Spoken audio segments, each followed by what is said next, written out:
kittens, it's Megan and welcome back to my channel. Today we are doing another writing vlog and it is a check-in on my Snowflake for Project Cursed. I'm gonna be real with you guys. I'm behind on my self-imposed deadline. In my last video, you guys watched me go over the steps that I was going to be taking to be ready for my March 1st start of my zero draft. And I'm still going to do it on March 1st. I'll get there. But the micro deadlines I gave myself for each individual step have not been working out so well. I am currently on step 5 of the Snowflake method. I have 9 days to finish it. That's okay. It's not like I haven't been writing, because I have been writing. I've been writing a lot. I've been writing every day. I've been writing at work, which I can't show you footage of because I can't film at work. I've been writing here at home, which I deleted that footage on accident. I was writing at the coffee shop, which they actually kicked me out because it was closing time, so I was there for like maybe 6 hours.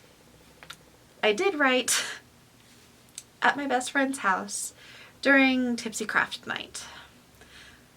Normally we both craft. I wrote instead. So here's the thing.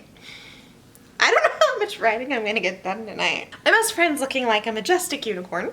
I look kind of like that kid off of Emperor's New Groove, the little boy. It's the bun. Like literally.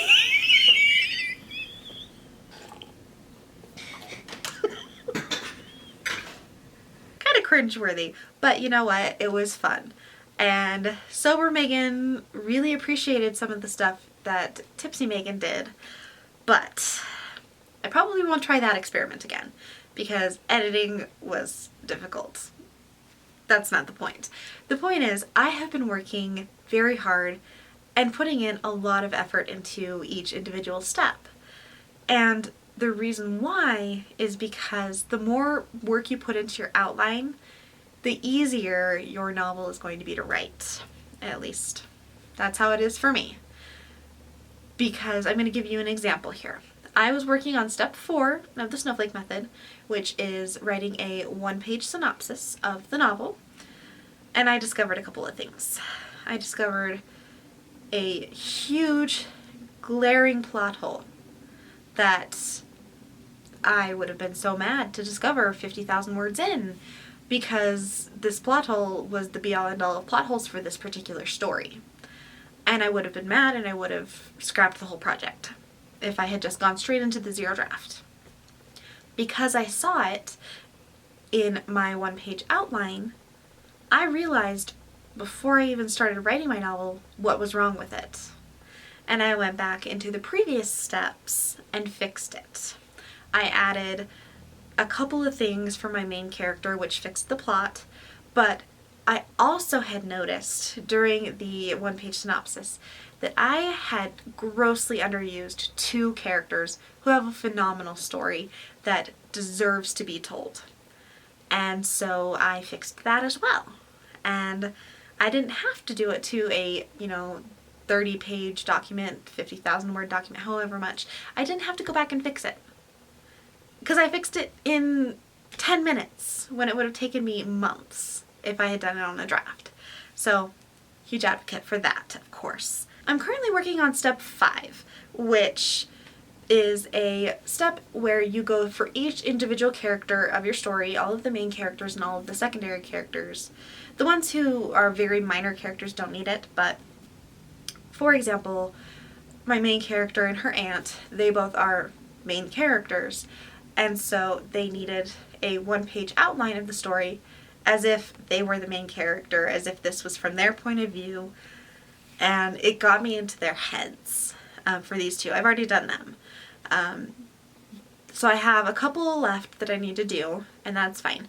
I'm going to be finishing those up tomorrow at the coffee shop. And then on Saturday, I'm going to be spending all day on step 6. Which is writing a 4-page synopsis of the story. Yeah, it's a lot of back and forth, but I feel like I'm building a very balanced draft. It's not lopsided, it's not too character heavy or too plot heavy or too focused on one thing over another. It's very balanced, and I think that that's going to make for an awesome platform to build my story. One of the reasons why I'm still hyped about, being ready by March 1st is because even though I have missed a couple of my self-imposed micro deadlines, I am feeling that magic moment all writers feel when things are going right, when they've got magic in their veins. And I have magic in my veins right now. I want to hear from you guys. I want to hear about your writing process and what is the one thing you have to do before you start writing. For me, every time I sit down, I have to stretch my fingers and pound on the keyboard. Literally, it's a ritual. Like a string of gibberish. I delete it all. It's like I get all the gibberish and bad letters out of my fingers and then I start. It's a weird ritual. It's what I do. I want to know what you guys do before you start writing. And so just leave a comment down below because I'm willing to try anything. That is it for my video this week. I hope you guys enjoyed it. If you did and you want to subscribe to my channel, I'd appreciate it, but give me a thumbs up if you liked it. And I will see you guys all in my next video. Bye!